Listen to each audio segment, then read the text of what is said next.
Olá, concurseiros, tudo bem? Vou trazer para vocês hoje a diferença entre pretérito perfeito e pretérito imperfeito. Vocês, de certa forma, podem ter essa dúvida. Quando é que um verbo está no pretérito perfeito e quando é que ele está no pretérito imperfeito? Para a gente estudar sobre verbos, antes vamos aqui entender uma coisa. O verbo ele tem modo. Eles são divididos em três: modo indicativo, modo subjuntivo e modo imperativo. No entanto, nós vamos nos prender ao modo indicativo. E ao modo indicativo ele está dividido em três tempos verbais: presente, passado e futuro. Porém, tem essas subdivisões dentro dos tempos.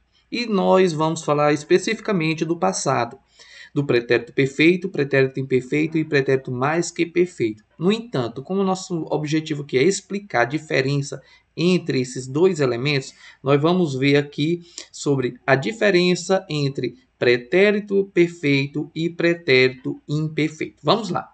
Para entendermos, vamos aqui aos exemplos. O que é o pretérito perfeito?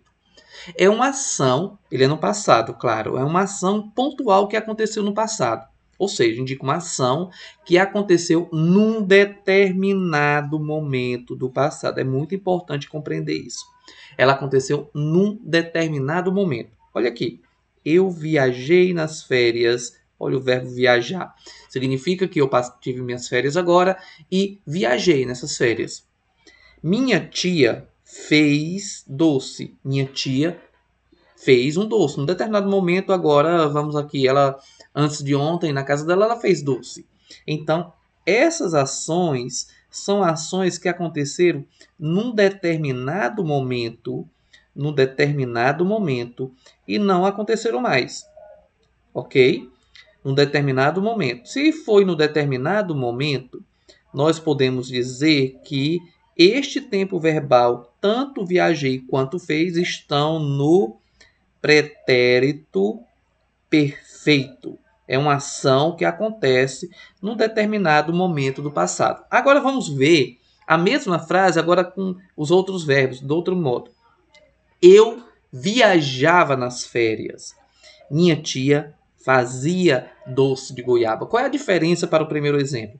Neste caso aqui, quando eu digo assim, eu viajava nas férias, indica que uma condição em que sempre que tinha férias, eu costumava viajar. É uma ação que ela é contínua no passado, era uma ação que era contínua no passado. Minha tia fazia doce de goiaba. Ela não, aqui não determina que foi apenas num determinado momento. Vamos aqui que minha tia todos os finais de semana fazia doce. Fazia doce de goiaba. Portanto, aqui está no pretérito imperfeito. Então, a diferença entre pretérito perfeito e pretérito imperfeito é que no pretérito perfeito,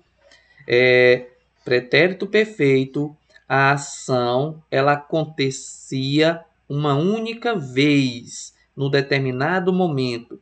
E no pretérito imperfeito, era uma ação que sempre poderia acontecer. Não há uma determinação, mas era uma ação contínua no passado. Então aqui está até o exemplo da conjugação verbal. Se você quiser pausar o vídeo aqui e verificar a diferença entre o pretérito perfeito e o pretérito imperfeito. Então esta aula aqui é para esclarecer dúvidas entre a diferença dos dois tempos verbais. Portanto, espero que tenha contribuído. Curta aí o vídeo e até a próxima.